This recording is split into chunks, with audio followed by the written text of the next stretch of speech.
Sigawan ng mga fans, grabe si Kai Sotto, harap-harapang dinakdakan lang naman ang kupunan ng Mikawa Seahorse.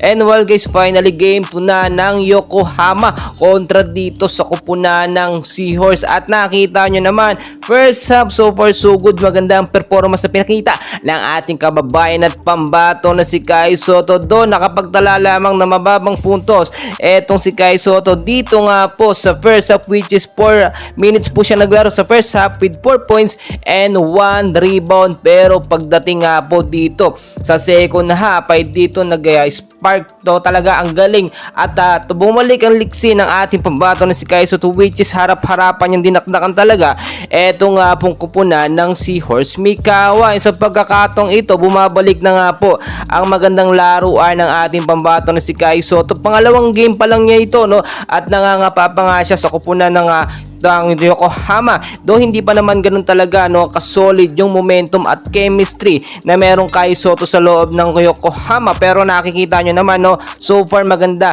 at nakakapag-adjust agad itong si Kai Sotto. Sa game 2 nila, magandang pinapakita ni Kai Sotto. Do limited time lang siya, pero makikita nyo kung paano talaga nakakapag-adjust ng mabilisan. At sa mga performance ni Kai Sotto, napapakita niya na talaga, no, na may ibubuga siya, no, at talaga siya ang tinaguriang Kai Sotto, big man ng Pilipinas. Dito nga po, no, sa second half ay talaga nakita nyo, no, talagang nakahabol eto nga pong Mikawa Seahorse dito sa Yokohama. Doon nung first half lamang na lamang talaga etong Yokohama, bigla silang nahabol, pero napigilan yun, nabawasan yun dahil nga po sa malalakas at matinding depensa ng ating pambato na si Kai Sotto. And so far so good, nakaka-proud ngayon ang pinapakita ni Kai Sotto. Do mababa ang kanyang mga points, maganda naman ang mga highlights at depensa na kanyang nakikita. Diyan po natutuwa ito nga pong head coach ng Yokohama. Mabilis turuan si Kai Sotto, sumusunod talaga, hindi siya gumagawa ng sarili niyang decisions. Pag sinabing depensa o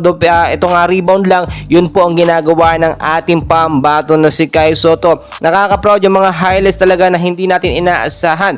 Muling nakikilala, ano, or nagpakilala na nga dito sa Yokohama etong si Kai Sotto. Tabangan talaga natin yung mga susunod nga po na gameplay ng ating pambato na si Kai Sotto. Nasa game 2 na tayo, panalo sila sa game 1 at tignan natin to mga susunod na mga game ng Yokohama. Mas mag-i-improve pa at mas makakapapa ni Kai Sotto ang kanyang mga teammate dahil nga bago lang, no, etong si Kai Sotto dito sa Yokohama, pero adjustable agad, mabilis nakakapag-adjust sa paglipas ng ilang mga game. Yung chemistry at momentum nabubuo agad ng mabilisan basta nandyan po etong ating pambato na si Kai Sotto. Kinakailangan lamang ni Kai Sotto ng magaling na point guard, no, na magpapasa sa kanya ng bola at talagang magi-spark agad ang mga point system or mga points nitong si Kai Sotto. And please guys, don't forget to like and subscribe for more Kai Sotto updates.